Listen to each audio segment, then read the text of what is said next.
یشأ یذہبکم ایھا الناس،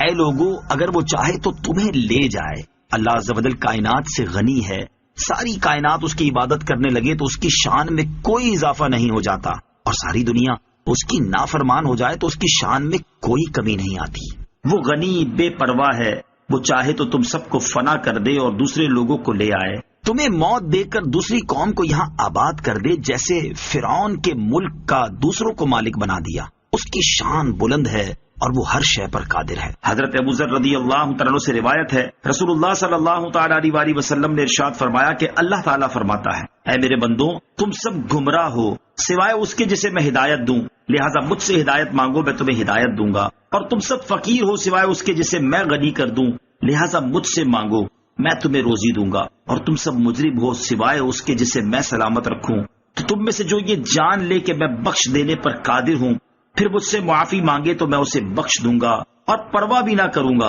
اور اگر تمہارے اگلے پچھلے زندہ مردے تر و خشک سب میرے بندوں میں سے سب سے نیک بندے کے دل پر ہو جائیں، یعنی سارے انسان اس نیک آدمی کی طرح ہو جائیں، تو یہ ان کی نیکی میرے ملک میں مچھر کے پر کے برابر اضافہ نہ کرے گی۔ اور اگر تمہارے اگلے پچھلے زندہ مردے تر و خشک میرے بندوں میں سے بدبخت ترین آدمی کے دل کے مطابق ہو جائیں، تو ان کے یہ جرم میرے ملک سے مچھر کے پر برابر کم نہ کریں گے۔ اور اگر تمہارے پچھلے زندہ مردے تر و خشک ایک میدان میں جمع ہوں، اور پھر تم میں سے ہر شخص اپنی انتہائی تمنا و آرزو مجھ سے مانگے، پھر میں ہر مانگنے والے کو دے دوں، تو یہ میرے ملک کے مقابلے میں ایسے ہی کم ہوگا جیسے تم میں سے کوئی دریا پر گزرے اور اس میں سوئی ڈبوئے پھر اسے اٹھائے، یعنی کچھ بھی کم نہ ہوگا۔ یہ اس لیے ہے کہ میں عطا کرنے والا ہوں، بہت دینے والا ہوں، جو چاہتا ہوں کرتا ہوں۔ میری عطا کے لیے صرف میرا فرما دینا کافی ہے،